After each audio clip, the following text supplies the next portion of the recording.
what would you say is the biggest mistake that people make when like somebody thinks of like branding and marketing? What is the biggest mistake, or maybe a couple of the biggest mistakes that entrepreneurs and coaches make when they're first starting off? They are not connecting with their clients.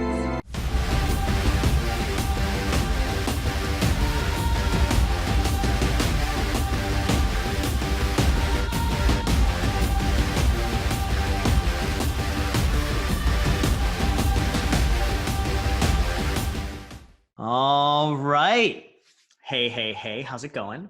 Zander Fryer, CEO and founder of High Impact Coaching, here with the amazing, the one and only Hanna Hermanson, who I have dubbed the Guru Maker.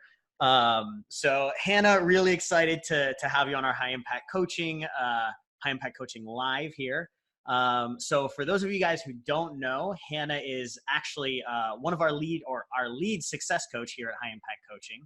Hanna actually had for multiple years a successful six-figure coaching business, and was actually coaching other women on their business, entrepreneurs on their business, for multiple years before I tricked her into joining the High Impact Coaching team, and now tricked her again into sharing her wealth of knowledge with all of you guys.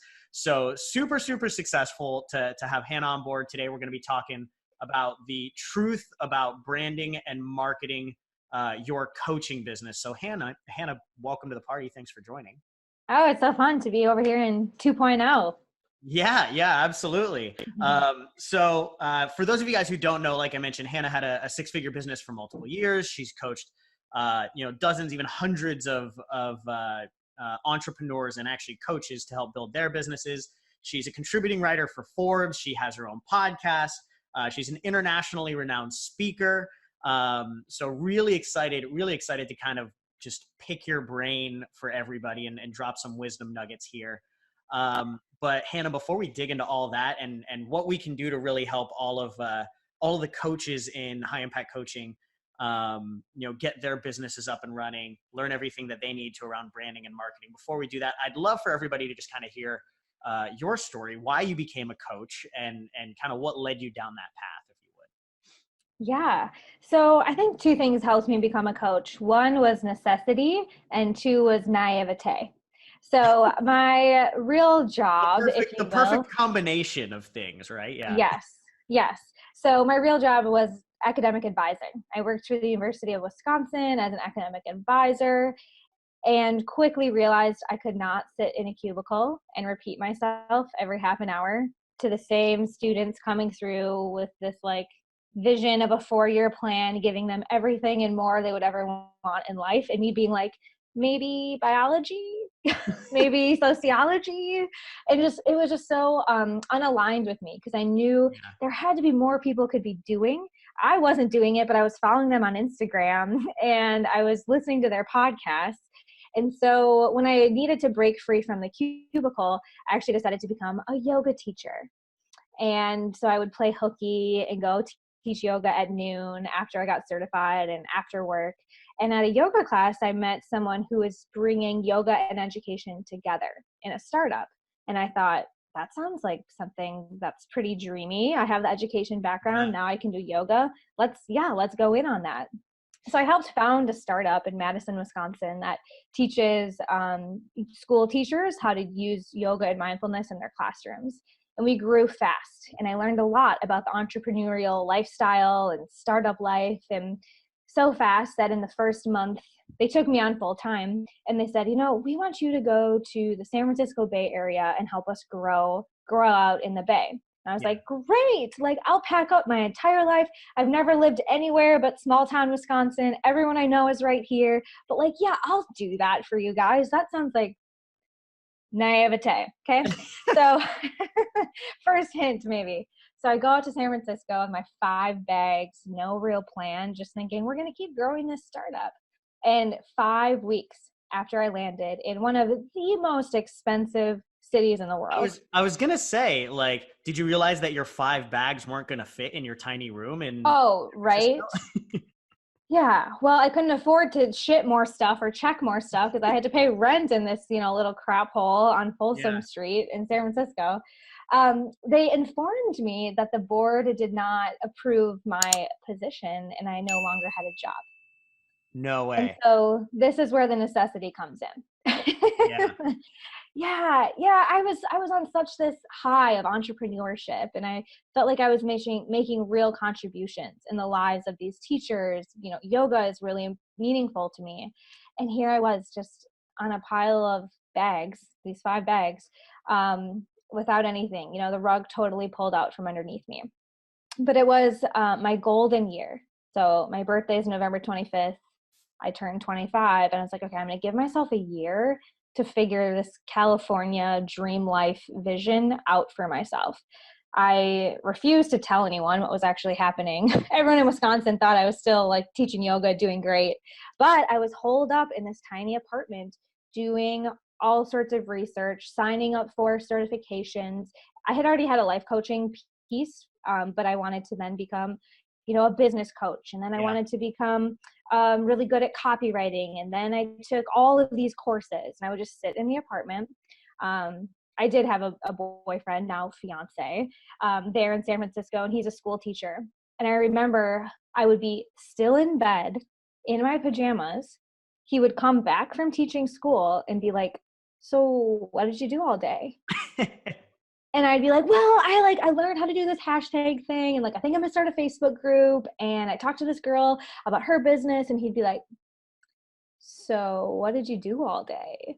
And it went on for a couple of months. Welcome to the question that like every family member and friend and loved one asks you when you're starting off as a coach. Yeah. So what exactly do you do all day? Yeah. And the other piece that totally went by the wayside was my health. I had been a yoga teacher. I had been super active. And then we didn't have anywhere else for me to work. I was literally on a bed all day with my computer and snacks. Yeah. So that wasn't the dream life at all. And like I said, How long did that go by? 6 months of research. And now I call them 0-calorie brownies. Okay. Like the little free webinars and the little course and like all these podcasts, I call them 0-calorie brownies because you sit in your bed and eat them and you think it's no problem. 0 calorie, it's free. Then you get really sick. Your gut is full. You don't know how to move. You're just overwhelmed. You kind of have the sugar buzz, but you have no energy. So I did the 0-calorie brownie binge for 6 months before I hired my first like one-on-one mentor and a business coach, and realized like I now find them as shiny objects. Well, I want to sit on that for a second because I think this is a really important part of your story, and I've never heard it explained that way, right? But like so many people, so many starting entrepreneurs and coaches go binge on information, on generic information, right? Whether it's podcasts, whether it's webinars or virtual trainings or seminars, books, right? Mm-hmm. So books that like a lot of the time people are just binging on books and expecting that to get you the result. Like one of the things that we tell everybody is like, you have to stop with the generic information and get some really concrete focused advice. Yeah. Right. So like you did that for 6 months. Yeah.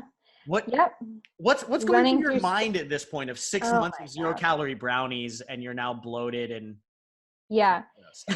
Yeah. I mean, I was running through my savings. I was definitely thinking about like, how can I earn money? I mean, it's just like all the classic stuff. Like, okay, I'll do a group program for $200.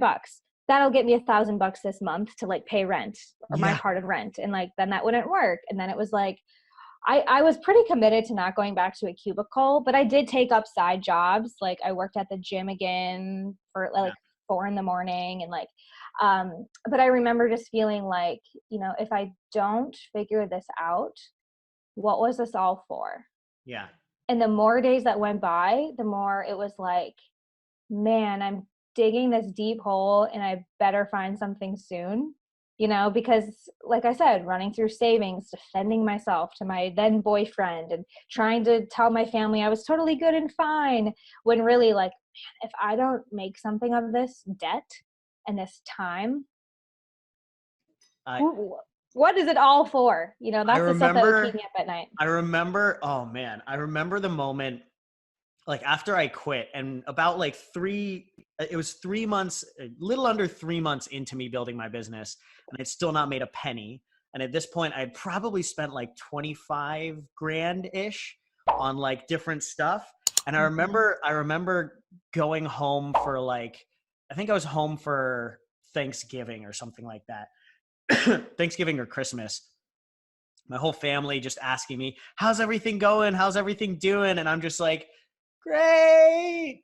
Oh yeah, you have to save face. It's so good. I love this. Well, yeah, here's what I talked myself into. I was like, if they know I'm not okay, then they're just going to worry about me. And then we just have more stress. Like, I will figure this out. I'm going to sit on this bed until I just figure something out. Right. But then, like you said, I bumped into a mentor who really got me straightened out and helped me realize the important pieces of starting to build a business, which, guys, like, these things have always been there. I was totally a student of the social media buzz of like, you're one funnel away from owning an island, and you just need to get the right hashtags, and if you have 1 million followers, like, you'll be a millionaire. And like, that is so not true. And so really getting back to the basics of like, any business is a relationship building business. Yeah. But I was literally in my bed. Like, there was only one other person coming, and he was not a client. Like, I had to get out. I had to get into conversation. Yes, in person, but also in different and unique ways that wasn't just about like, putting together my website, which took, 2 months of that 6 months. Yeah. Well, I think you're hitting on a big point here, right? It's like, as a coach, well, as a business owner in general, you have to get out there. Right? Like, you have to get yourself and your message out there. As a coach, you are the business. So if you're not getting out there, the business is non-existent. Right? So I think that's a big fear. Do you see that as a fear for like maybe a lot of the clients you've worked with in the past, and obviously a lot of the coaches you see starting, like the fear of like really putting yourself out there? Is that like, I think that's probably one of the biggest things that stops great coaches, people that can really help people, from actually being able to help people, because they're just afraid to actually like really, really go for it and really, really put themselves out there. Yeah, I see this conflict so obviously now. It's like, and I had it too. It was like, I really want to do this. Like, I have to do this. Like, I want to. But then a lot of us have this mean girl or this mean boy out on the playground who's like, you're not good enough. Like, you're not ready. You don't know anything. You're not going to help anyone. Who would, that imposter syndrome, or the mean kid on the playground. Who would pay you for advice? Who would hire you to fix this issue? Right? Yeah. And so we've got to learn how to, quiet that bully and keep moving forward, because the bullies are the ones that just stay on the playground and they don't go do cool things. They just stay in their own little negative. They're just on the sideline yelling at people the whole time. I love that. So 6 months of that. Mentor straightens you out, then what? What are the big shifts that you experienced that really started to turn your business up? Yeah, so I stopped doing all of the little things, like I mentioned, like, let me just piece together a $200 thing and like convince my friends and family to like pay me hourly. Like, I just was doing all these weird things. And I know you talk about this a lot, but I also realized, this idea of starting at the top or asking people to invest, getting out of my comfort zone and inviting them to, to do the same, essentially. And the biggest shift for me, in order to start charging high ticket, to start asking people to sign a contract, the business things, was to shift my perspective off of myself. So something I live by is, when you help enough other people get what they want, you will get what you want. And just recognizing that I need to be creating value. I need to be making an impact if I want to pay the rent. Like, money is just a form of energy. And so that mindset work of getting out of, this is about me, I want to look good, I want to prove to my family how successful I am, and realizing like, hey, you just spent 6 months learning a whole bunch of random stuff. And if you don't start going and sharing that or implementing or making an impact on other people, it really was for nothing. So you better get out and help some people. Oh, I love that. I love that so much, because I think so many coaches get into this learning and they learn all this stuff. Why do you learn all this stuff anyways? Why do you get your certifications? Why do you learn all these things? So first because it feels good. Pat yourself on the back. Yeah. Pat yourself on the back. But deep down, you learn it because you actually want to help people with it. If you hold yourself back from actually like charging for this and doing this full time, you'll never actually be able to help people with it. So all that goes to waste. You Yeah. did all this work, you learned all these amazing things, and then you go back to a 9 to 5 and you don't help anybody. Right? Yeah. Squash those gifts. That's like the biggest tragedy. Yeah. Yeah. Amazing. So, okay. So you turn this business up, you're now making 6 figures, right? To get to that, actually, let's backtrack a little bit. To get to that 6 figures, I know one of the things that, we haven't talked about a lot in this group is, and I think you've done some amazing, amazing things to really become the expert in your field, become the expert in your space, right? The example that I always use, right? It's like, if you were in health and fitness, and don't get me wrong, like because we have, I couldn't tell you how many health and fitness coaches that are charging $5,000 for fat loss or $8,000 for fat loss, because they learned the appropriate lead generation and sales and positioning tactics to make it happen, and the mindsets to make it happen. But one of the things that I always tell people, it's like, if you were in health and fitness and you wanted to sell a $5,000 program, right? You could learn all the sales and all the lead generation tactics and do it as a nobody. But if you were Arnold Schwarzenegger, right, you could do it much, much easier just because you're Arnold Schwarzenegger. And I think that's something that you've done very well, and you've helped a lot of people do very well, is becoming that expert, becoming that authority in their space to make that entire process easiar. Can you expand on like how you did this for yourself and obviously how it helped you get that business up and running? Yeah. So as I mentioned, I was a 25-year-old broke girl in my bedroom. Like, who would want to work with me kind of thing, And so what I realized is that in order to have, you need to have know, like, and trust. And yes, you can build relationships and you can build conversations.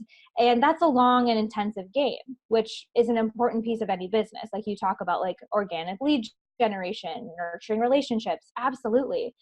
I also, whether it was true or self-doubt, had this sense that if I want to be working with this caliber of people that I want to work with, I need to align myself or look or, have some brand positioning to not just be like, I'm just starting out. I don't actually have clients. Like, wow, how about we just talk long enough until you like me, right? And so what I realized is that, okay, so maybe I didn't have a bunch of testimonials yet, or I didn't have screenshots of money being flown around. But what I did do was leverage those relationships and start aligning myself with people that I wanted to look like. Okay. So for me, that meant starting a podcast, interviewing people like Zander and, other successful people, and starting to show like, hey, I'm well connected. Hey, we know what we're talking about. Don't just take it from me, but take it from the people I'm associating my brand with. And then that led to opportunities like, writing in Forbes. That's a huge credibility now. I did do that from the comfort of my bed, but again, to be able to put value in places where other people already respect it was definitely a big strategy that I leaned on so that I could build up, confidence, credibility, get those testimonials, and keep leaning into those. Yeah, and I still remember when I interviewed on your podcast, right? And it was because both of us have a mutual friend, Jack Canfield, right? Mm-hmm. So it's like when there's that big undeniable authority that you relate with, whether it's Jack Canfield, whether it's Forbes, whether it's like whatever it is, like when you have that big undeniable authority that you're associating with, you instantly absorb that same authority, and it's so powerful that I'm sure everybody who's listening to this right now, like as soon as they hear like, oh, Forbes contributing writer, or oh, worked with Jack on this or something like that, they're like, wow, that person's kind of a big deal, right? And then like, here we are just like, I'm just kind of hanging out, right? Like and it definitely is beneficial to keep being yourself. I was just seeking to collaborate with people, and when you add value to other people's shows or other people's websites or their blogs, great, it's a win-win. And so people ask me all the time, how do I get in Forbes? How do I get all this? And it's like, start with where you're at. I bet there are bloggers in this group. I bet people in this group have podcasts. We look to these high fancy places when really there's so many people. We can start giving value to their audience, showing up as an expert, showing up as someone that's adding a new perspective to whatever they're doing.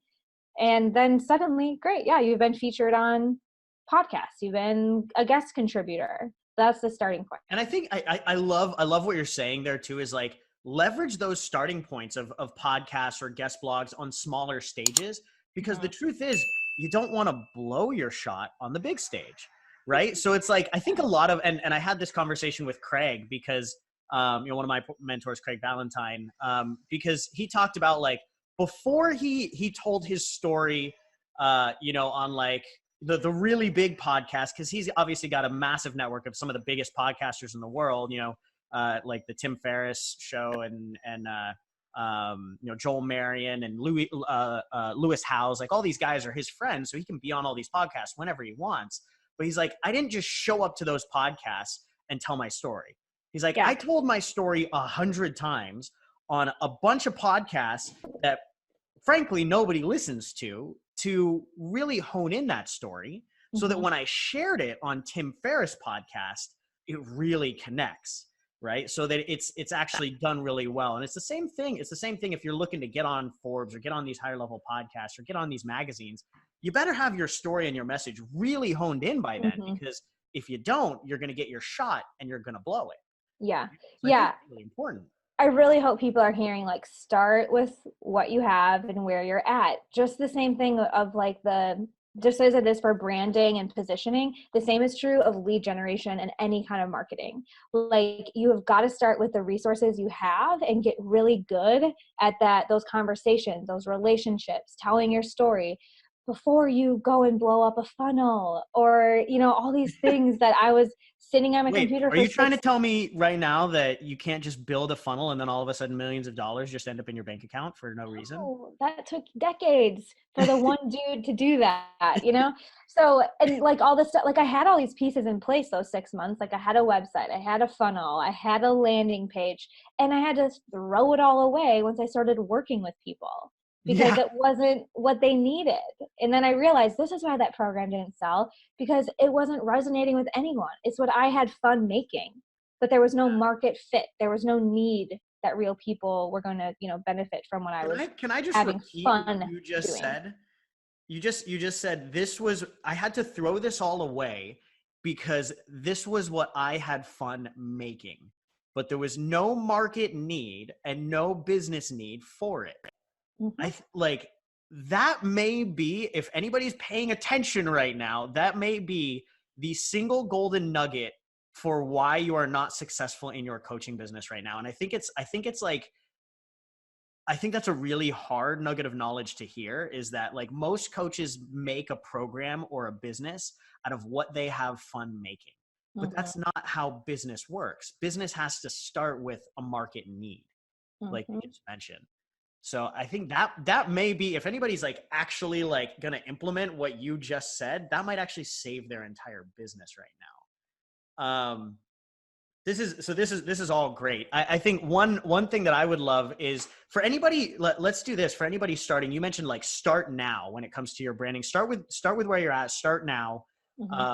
When it comes to building your brand and building that authority, what do you think are a couple of the best ways for people to start to build that authority quickly? Is it podcasts? Is it blogging? Is it getting a feature on a magazine? What do you think is like the best way to start to build some of that authority, so that when people look at you, they're like, oh, this is a professional. This is somebody of authority that I could actually work with. Yeah, I would say there's two, and you can kind of take your pick or do it all. One thing that I accidentally built a lot of authority with was a Facebook group. So I started my Facebook group because I was lonely in San Francisco and realized I didn't know anyone. I didn't know it was a marketing thing, but then I was able to show up, share what I was learning. And although I actually did get my first client from my Facebook group, but as I was doing all that stuff of learning, I was able to share it. And that was a place that I could just start showing up as an authority. And you don't have to pay or ask anyone else to do that. Just start your Facebook group if you haven't already. But I really think podcasting is the biggest opportunity we have today, especially, rolling towards the end of 2019 as we're recording this, because there are thousands of shows, dozens of new ones start every day. And those new podcast hosts are looking for people to come and help them get the show rolling. They don't want to sit and talk for 20 hours a week if no one's listening. You can help them build their audience right? You'll, hey, yeah, like I'd love to share this episode out after we do it. I think this is the value I could bring to you.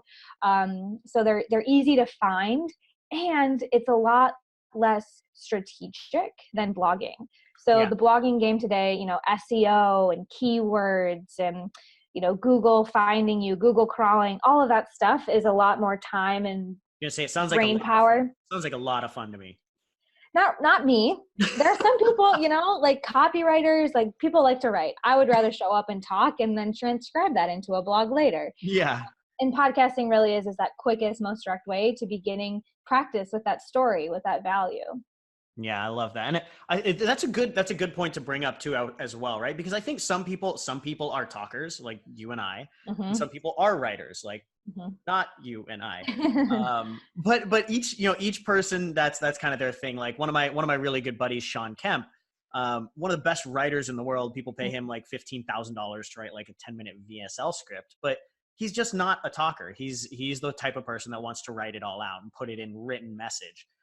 So I think that is important to know that you can really go either way, but I'm a huge fan of, obviously, like, you can just put together an interview with somebody, grow their audience, grow your audience, and do it, an amazing collaboration, where rising tides lift all ships and build some authority around that as well. So yes, I love that. What would you say is the biggest mistake that people make when somebody thinks of like branding and marketing? What is the biggest mistake, or maybe a couple of the biggest mistakes that entrepreneurs and coaches make when they're first starting off? They are not connecting with their clients. So like I said, I made programs that nobody wanted, but it was my stuff, what I thought was interesting.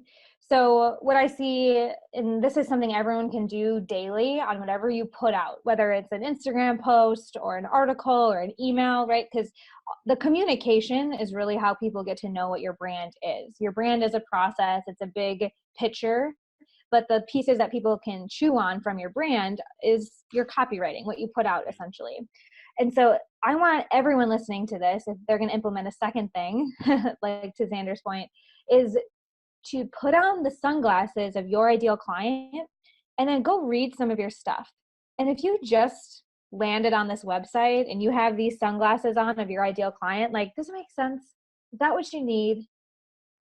Coaches especially, they like to tell you all the stuff they know and how smart they are and how they can blow up your subconscious. But like, yeah, if I'm someone who's, has an eating disorder, like if I'm coming to look at your page, like, do I care about the subconscious, or do I care about like not being obsessed with food? Yeah.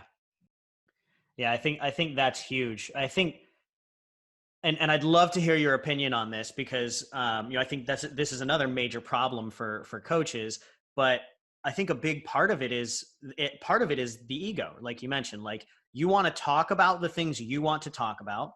And also you want to talk really intellectually because it makes you sound smart, which makes you sound important. But the truth is most of your audience kind of wants you to just dumb it down for them. Like you're on like an expert level, you're probably somewhere on like a 7, 8, 9, or a 10 on the scale. And your audience is probably at like a 1, 2, or a 3. Mm-hmm. And when you're communicating at like a 7, 8, 9, or a 10, the 1, 2s, and 3s are basically like, they hear your messaging and it goes right over their head. Yeah. Right. And so I think it's interesting because so many coaches, like, they just need to dumb down their communication, talk more succinctly, more directly, and they will get infinitely more clients, infinitely more connections, rather than just trying to talk intelligently and talk about what you want. Yeah, totally. It used to annoy me that a lot of the top marketing podcasters, I won't name names, but there's people that come top of mind when you think about who's out there talking about online marketing. And I would listen to their stuff and I'd be like, they are kindergarten teachers. They're not teaching me anything new. This is so basic. They're so like elementary. And then I realized, because most people are, like, I was maybe not their ideal client, but they're so successful because they have simplified it. They dummy it down. They're speaking 4th grade English. Yeah. Fourth grade English on like a really intelligent day, normally 2nd grade English. That's awesome. Another question for you around branding. I think this is something else that I see coaches do all the time. And I'm just going to ask you, how much time should I spend? Hannah, I'm a starting coach. My name's Zander, the starting life coach. How much time should I spend putting together my logo, my business name, and my website when I'm first getting started? 0. I like negative time. Like stop thinking. And this is I'm like a broken record in most of my programs. It's like, and when I talk to clients here, it's like your branding is not your logo. It's not a color. It's not a font. And get this, if you waste your time playing on Canva or deciding what font to put on your PowerPoint, there are people you could be coaching who aren't getting coached. Yeah. I like that's so powerful, right? Like there's like legitimately you're worried about what color your logo is, and there's somebody crying themselves to sleep right now while you're worried about whether or not it should be green or blue and what's going to connect better, and nobody's going to look at the damn logo. Yeah. Any okay, I think I've gotten some coaching from this. So selfishly, I'm just like taking some of this in. But is there anything, again, we've got a lot of starting coaches out there. Are there any last pieces of advice that you would like to give to the starting coaches out there that, they really, whether it's a mental shift, whether it's, something to focus on, an action step, is there anything that you want to give to the starting coaches out there that can really help them get moving forward as soon as possible? What would you tell them? Yeah, I want to pull coaches out of the trenches, I would say. I think a lot of us get down in the nitty-gritty of the little tasks we need to do every day or we think we need to do every day, and just like take a step onto the shore and let's again think about what the end goal is. The end goal is to help people, to coach people, to implement the knowledge that you know. Like, let's get back to the big picture, the why perhaps, and use that to guide your decisions every single day. I told you I was wrapped up in all sorts of little tasks, which were actually just obstacles to my goal.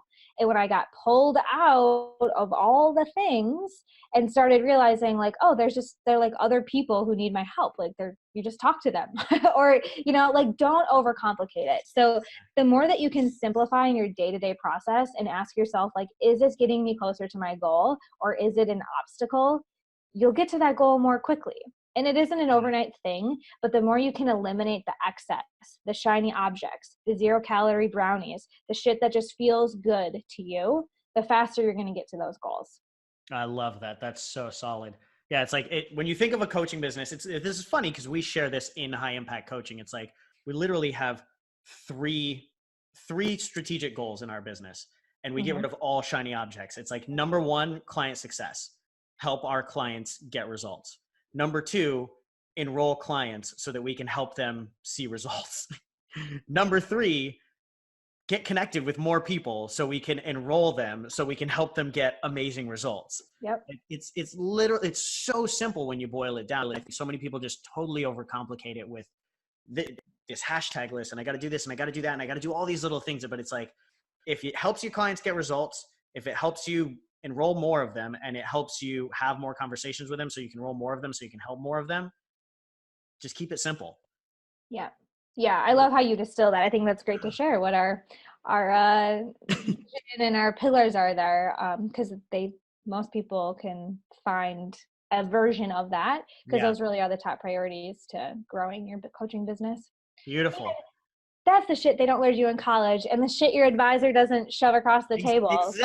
Exactly. Well, beautiful. Hannah, I think this has been really helpful, obviously, even for me, but for everybody out there listening right now.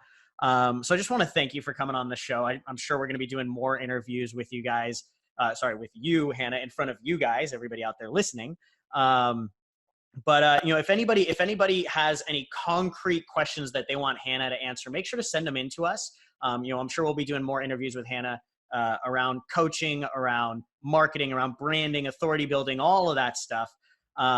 So thank you so much for showing up, Hannah, and everybody who's watching this live. If you're watching this live, go ahead and comment below and let us know what you enjoyed, what questions you might have, or what you're looking for more of in the future. For everybody listening to this out in podcast land, feel free to check this out live by joining our Facebook group, zanderfryer.com/FB group. And if anybody is really looking for some help getting their business kickstarted and into motion, and you're interested in checking out our high impact coaching launch program, where we help coaches build profitable businesses in less than 90 days, you can go ahead and go to zanderfryer.com/apply. And you can fill out a quick questionnaire, hop on a 15-minute call with someone from our team to get clarity around where you're at in your business, what might be sticking, what you might need to work on, and see how you might need to, what steps you might need to take to move forward. But again, thank you for everything, Hanna. I think this has been really helpful.